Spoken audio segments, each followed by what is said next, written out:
Senhor esteja convosco. Ele está no meio de nós.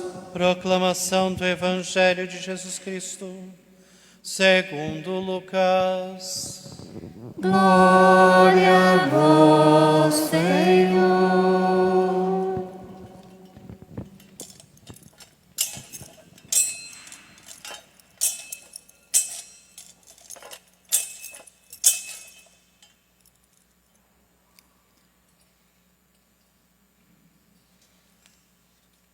Naquele tempo, os pastores foram às pressas a Belém e encontraram Maria e José e o recém-nascido deitado na manjedoura. Tendo-o visto, contaram o que lhes fora dito sobre o menino. E todos que ouviram os pastores ficaram maravilhados com aquilo que contavam. Quanto a Maria, guardava todos esses fatos e meditava sobre eles em seu coração. Os pastores voltaram, glorificando e louvando a Deus, por tudo o que tinham visto e ouvido, conforme lhes tinha sido dito. Quando se completaram os 8 dias para a circuncisão do menino, deram-lhe o nome de Jesus, como fora chamado pelo anjo antes de ser concebida. Palavra da salvação. Glória a vós, Senhor.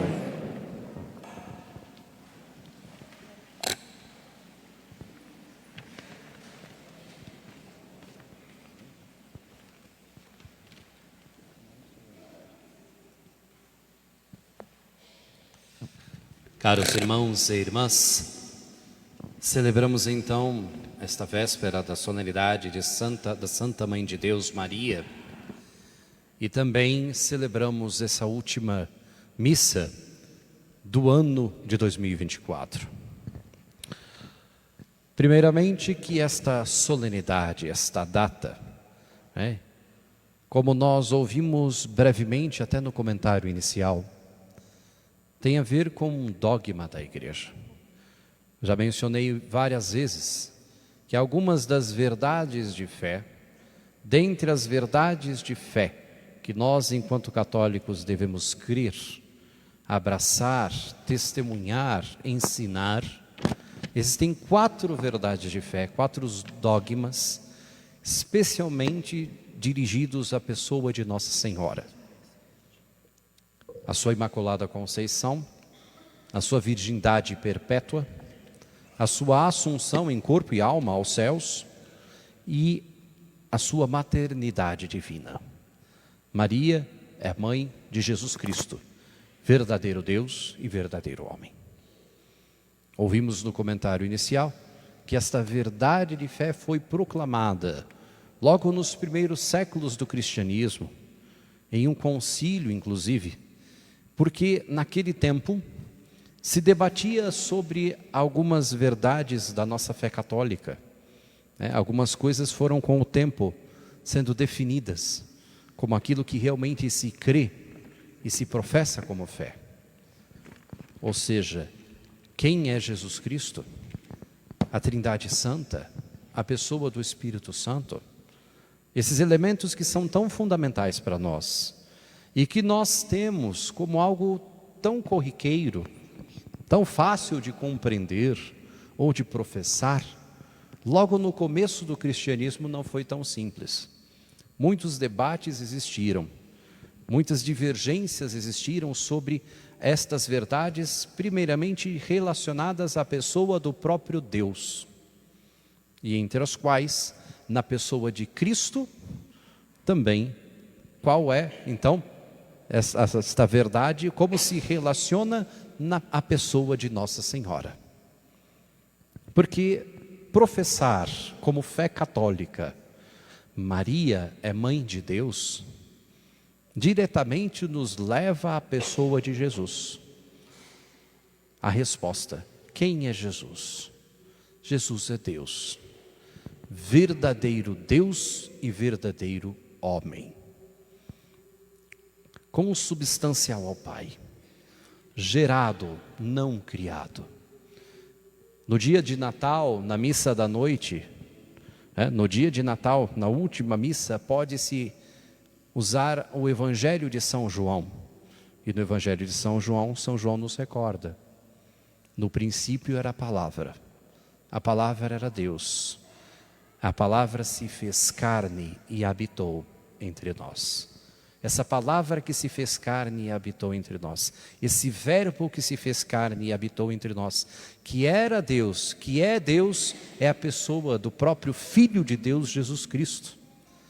E nós sabemos, uma mãe não pode gerar parte de seu filho, mas ele inteiro. Sendo assim, Maria não é mãe apenas de Jesus Cristo homem, mas de Jesus Cristo Deus. Verdadeiro homem, verdadeiro Deus. Por isso eu digo, esse dogma mariano tem profundamente uma relação com a pessoa de nosso Senhor Jesus Cristo, porque também nos leva a professar a fé na divindade do Filho único de Deus, a professar a fé em Jesus Cristo, não como um profeta qualquer, não como um ser humano qualquer, iluminado, mas como o próprio Deus que se fez carne e andou entre nós. E esse Deus teve uma mãe humana, optou por ter uma mãe humana, que é a Virgem Maria, como nós ouvimos nos relatos desse tempo do Advento, quando o anjo visita a Virgem Maria e lhe entrega então essa missão especial, essa missão singular, que a torna distinta de todas as pessoas que existem. Caros irmãos e irmãs, existem grandes pessoas na Sagrada Escritura, grandes profetas, patriarcas, até mesmo mulheres do povo de Deus, judias, rainhas, servas de Deus, grandiosas, mas ninguém se iguala a Maria, na condição humana. Não falo aqui de Jesus Cristo, porque como eu disse, Jesus é homem, Deus, mas entre os homens, entre as criaturas, nenhuma é maior que a Virgem Maria. É preciso dizer isso com toda a sinceridade, a humildade e reconhecimento. Por quê? Porque a nenhuma foi dada tamanha missão. A nenhuma outra criatura, a nenhuma outra mulher foi dada esta missão de ser a mãe do próprio Filho de Deus, a mãe do próprio Deus feito carne, Jesus Cristo. Então aqui nós reconhecemos a dignidade de Maria, o grande favor que ela recebeu de Deus, o grande privilégio, o grande dom, mas ao mesmo tempo a grande missão que ela recebeu, e ao mesmo tempo reconhecemos então na pessoa de Jesus Cristo quem Ele é, o Deus feito homem.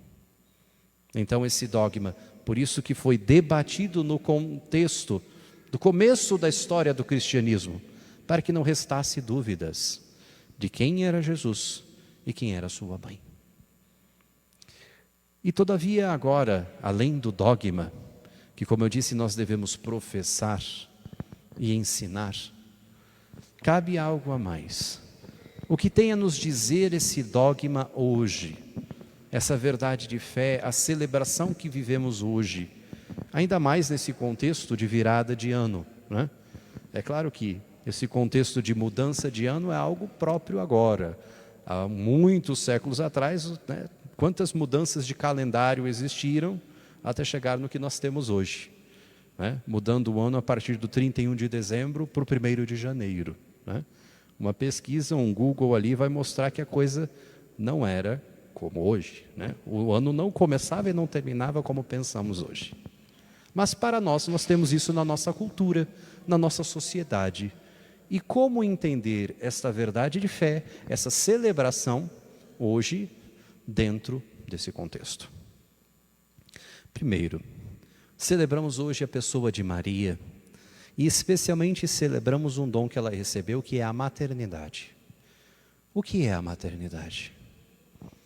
Se nós olharmos, e eu poderia perguntar para tantas mulheres aqui, a maternidade é um sinal de vida nova. É um sinal de esperança. Digo esperança até porque, no contexto da igreja atualmente, há alguns dias o Papa Francisco abriu, né, inaugurou o ano, né, jubilar, né, um ano de júbilo, um ano da graça de Deus, o ano da esperança. A maternidade é a esperança. Para o povo de Israel, foi a esperança que nasceu com a vinda do Salvador. Eles esperavam o Messias. Tanto que logo, nos profetas, em Isaías, que nos diz que esse é o sinal: a virgem conceberá e dará à luz uma criança. É esse o sinal da esperança, o sinal da visita de Deus ao seu povo. E especialmente porque Deus visita-nos através do seu Filho único, que nasce, que vem a nós como uma criança. Então a maternidade é um sinal de esperança. A maternidade é um sinal de vida nova. Devemos felicitar quando isso acontece. E quantas vezes acontece, e talvez os casais que tenham passado até por alguma dificuldade para conceber, saibam dizer isso até com mais propriedade. Como é uma alegria quando isso acontece. Como é uma esperança nova quando isso acontece. Como significa na vida de uma mãe quando isso acontece. De uma mulher quando isso acontece. E o que nós celebramos hoje? A mudança do velho para o novo. De um renovo. De uma nova esperança. Geralmente é assim, não é? Nós encerramos o ano pensando muitas vezes naquilo que vamos fazer, naquilo que vivemos, naquilo que nos comprometemos ao longo de um ano. Quais promessas foram cumpridas? Quais foram deixadas para trás?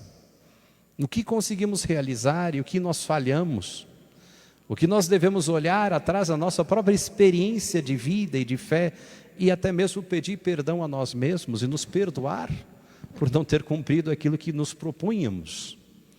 E o que devemos renovar então como propósito para um novo ano que se inicia. Mas entendamos, não é um passe de mágica. Não é um virar de relógio que torna as coisas novas misticamente, magicamente. Não, nada disso. O que torna novo é a nossa disposição. O que torna as coisas novas verdadeiramente é a nossa mudança pessoal. É a nossa mudança de mentalidade. É a nossa mudança de propósitos novos e verdadeiramente com afinco e com seriedade. É isso que torna um ano novo. Se não é apenas uma mudança no calendário. Se não é apenas um dia a mais. Então precisamos tomar este passo. De perceber que assim como a maternidade é uma esperança. Assim como na figura da mãe de Deus. O novo de Deus entra na história, que é o seu próprio Filho, Jesus Cristo, para dar esperança ao povo que ansiava, que andava nas trevas, para iluminar com a fé, para iluminar com a caridade, para iluminar com esta comunhão com Deus, com essa religação com Deus. Também agora naquilo que toca a nossa vida de fé, e aquilo que toca a vida humana como um todo, precisamos ter nós essa disposição do novo. Nós, essa disposição. A começar, é claro, não posso deixar de dizer, até mesmo na nossa vida pessoal e de conversão, na nossa vida com Deus. Olhar aquilo que nós vivenciamos na nossa fé e propor a dar um passo a mais. E propor uma conversão mais sincera. E propor uma mudança onde talvez até então a gente não tenha buscado mudanças. Nossos pecados de estimação, e veja bem, a expressão pecado de estimação até é infeliz, porque algo de mal não deve ser de estimação. Mas infelizmente parece que nós nos apegamos a certas coisas. E deveríamos propor essa mudança. A mudança na nossa vida de fé, na nossa oração. Na nossa vida de fé que ilumine e por meio dela toque as realidades humanas que nós estamos inseridos. Da nossa família, no nosso trabalho, na nossa vida em sociedade. Nas relações que nós temos uns com os outros dentro da própria vida eclesial. De reconciliação, de perdão, de diálogo, de compreensão, de colaboração, de maior generosidade, de sair do nosso comodismo, da nossa apatia na fé. Quantas coisas esse virar de ano não pode significar para nós, Como eu disse, se nós entramos nele com uma nova mentalidade, com uma nova perspectiva, à luz da própria fé, à luz do novo de Deus, portanto, para nós, que se inaugura com o novo de Deus, que é o próprio Filho que vem até nós.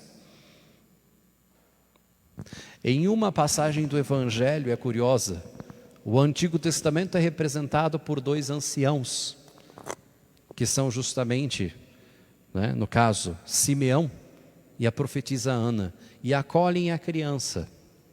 É o antigo que acolhe o novo, no caso. O Antigo Testamento, a antiga aliança, que se abre a nova aliança em Deus que vem por nós por meio de Jesus Cristo. Mas a nossa vida também deve dar esse passo. Daquilo que é antigo deixar para trás. Os hábitos antigos que nos afastam de Deus. Os costumes que nos colocam distante dele. A nossa apatia na fé, a nossa falta de oração. Os nossos vícios particulares, pessoais, de comportamento, de agir. As nossas vaidades. As nossas pequenas picuinhas. As nossas mentiras, simplesmente para se safar de alguma coisa. E tantas coisas que fazem parte de um homem velho. Mas homem velho, como nos recorda a Escritura, o homem novo é aquele que renasce em Cristo. É nesse sentido que a expressão homem velho, homem novo. Então o ano velho que chega ao fim e o ano novo que se inicia deve marcar para nós essa passagem também. Do velho homem para o novo homem em Jesus Cristo. Da vida que brota de Deus para nós e da vida que nos traz a Virgem Maria quando nos apresenta seu Filho, quando nos coloca como nós ouvimos aqui, quando nos apresenta Ele, como foi apresentado os pastores, aos reis magos, que viram o menino, se extasiaram, se alegraram e justamente por isso tomaram um novo caminho, uma nova rota. É assim que acontece com os reis magos. Eles não vêm pela mesma rota, eles não voltam, eles mudam de caminho. Isso significa conversão, que não é de um dia, não é de um momento, mas é de toda uma vida. Porque toda uma vida nós temos que renovar esse propósito. Assim como um casal que toda uma vida tem que renovar os sim que um dia deram no altar. Para chegar lá nos 25, nos 30, nos 40, nos 50, nos quantos for. É preciso renovar sempre essa proposta. É preciso renovar sempre esse propósito diante de Deus, fazer novo aquilo que há tanto tempo já se vive, aquilo que há tanto tempo se experimenta, colher o novo de Deus no tempo e perceber que o Deus que entrou na história para nos salvar, pode entrar na nossa história para ser salvação, porque não é vamos dizer assim, não é uma palavra bonita dizer que Ele é o Salvador, Ele é o Redentor. Mas devemos fazer a experiência dessa salvação e da redenção dEle todos os dias de nossa vida. Ainda que muitas vezes nós façamos essa experiência pela própria misericórdia, quando pedimos perdão nos nossos pecados. Mas também quando a palavra cai no nosso coração, quando comungamos e deixamos que Ele nos transforme interiormente, quando na caridade nós encontramos o próximo, encontramos o próprio Deus naquela pessoa. Ali fazemos o novo de Deus acontecer. Ali Ele entra na nossa história, Ele toca a nossa história, como entrou na história por meio de Maria para vir ao nosso encontro. E nós temos justamente nela então também uma mãe, porque uma vez que ela foi mãe de Deus, Jesus Cristo, verdadeiro homem e verdadeiro Deus, e nós nos tornamos membros do corpo de Cristo, quando no batismo somos inseridos na igreja, porque São Paulo nos recorda dessa imagem. A igreja é um corpo, Cristo é a cabeça, nós somos membros. Também ela se torna nossa mãe e intercessora. Então celebrar a maternidade divina de Maria é recordar sim o grande privilégio, é recordar Cristo como verdadeiro homem, verdadeiro Deus, mas é recordar também que para nós ganhamos, por misericórdia divina, uma mãe intercessora. Porque aquela que cuidou tão bem do Filho de Deus, Ele nos deu na cruz para que fosse nossa mãe, para que fosse mãe de seus membros, que somos nós, enxertados na igreja por Cristo, pelo batismo, pela fé. E por isso nós, como cristãos católicos, pedimos sua intercessão. Rezamos pedindo sua proteção. Porque aquela que soube educar o Filho de Deus como mãe perfeitíssima, sabe nos educar e nos conduzir. Sabe nos orientar, nos assiste, nos protege, está junto conosco em nosso caminhar. Então hoje celebramos essa graça de Deus, essa solene celebração, em honra à bem-aventurada Virgem Maria, Mãe de Deus, em honra ao próprio Filho de Deus, porque toda a Eucaristia é uma oferta a Deus, né, do sacrifício de seu Filho no poder do Espírito Santo, mas também é algo que nos toca. Celebramos a Deus, louvamos ao Senhor, louvamos sua mãe pelos privilégios que Deus lhe concedeu e automaticamente com isso também pedimos ao Senhor que nos assista, que nos ampare e que nos coloque também sua mãe como nosso sustentáculo, nosso apoio e nossa segurança. Que ela seja, ela que é mãe de Deus e mãe da igreja, particularmente, seja nossa mãe, a cada um de nós que caminhamos nessa terra. E que possa também, como nós ouvimos, então, ser pela sua intercessão, receber de Deus toda a bênção, como ouvimos na primeira leitura, e receber de Deus a paz, que tanto ansiamos, que tanto buscamos. Não a paz que o mundo oferece, mas aquela paz que o próprio Filho de Deus nos oferece. A minha paz eu vos dou. Que ela nos venha também pela intercessão de Maria. Ave Maria, cheia de graça, o Senhor é convosco. Bendita sois vós entre as mulheres, e bendito é o fruto do vosso ventre, Jesus. Santa Maria, Mãe de Deus, rogai por nós, pecadores, agora e na hora de nossa morte. Amém. Rogai por nós, Santa Mãe de Deus, para que sejamos dignos das promessas de Cristo. Como nós falamos da nossa fé católica, é também então com toda a igreja que nós vamos professá-la. E professar a fé com toda a consciência, como quem sabe o que diz, como quem sabe o que reza, porque é a profissão daquilo que cremos e daquilo que juramos praticar. Creio em Deus Pai Todo-Poderoso,